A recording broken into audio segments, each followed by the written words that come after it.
carrying weights and doing push-ups and learning how to do forward rolls and cartwheels and stuff like that. It all helps, man.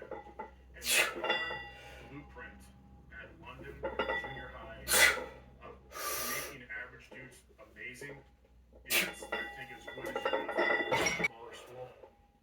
But so let's say three kids who I think could have played at a higher level in Division One. So we've had so much success at London with average guys. That's when I realized how important. We all want that kid who's amazing, but we're not going to. You're always on time. Number two, get good grades. You don't want to be a liability in the grades department. Number two, physically, like Navy SEAL shit. I'm not saying train like a Navy SEAL. That is a direct reflection of your work ethic and character. For those coaches that so you shouldn't be huffing and puffing, you shouldn't be, you should have some muscle and stuff like that. So, and what I mean by that is every day since he could walk basically, or since he could kind of learn, we did something with him. But it was like one squat, one jump, one push-up. Okay, and what this did was it set the tone for this is something we do every day, and there's an expectation to do it. That's all that was. Build into the daily habit. Does that make sense? After a certain point, we started lifting him, but it was like with 10-pound barbell. Just taught him stuff. Still doesn't really care, but now he's gotten obviously much better. He plays football. All of a sudden, you got a kid who couldn't do a push-up, and now he's able to do a pull-up. His chin's a little higher. He's able to take on whatever the world gives him because, fuck yeah, look at me. I did a pull-up.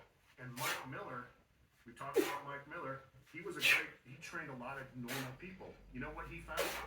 Was picking up stones. Now, he would have these stones made that were light enough but big enough. You could wrap your hand around. He's like, I went into this lawyer's office that I used to train. He goes, he's got a picture of his parent or his kids, his wife, and then there was a picture of him holding the 200-pound stone. That was that important to this guy. He's a lawyer.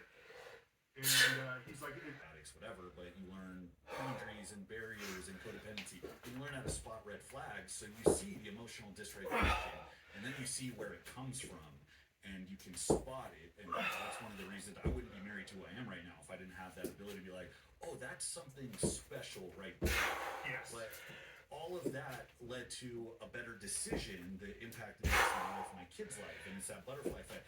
But we have adults that have such a juvenile sense of relationships. To what, if you were to kind of take a 30,000-foot view of like this entity, the Fight Club program, what do you kind of like credit to what you're doing on the west side of your competitive career, and what do you think is specifically different? That's a very broad, open-ended question, but listen, Oh, my fucking good God. So fucking out of shape. Lou was the hardest thing in the world. They figured out, that's why George Friend did them, because he was like one of the greatest throwers of all time. He found out he could box squat and then still throw.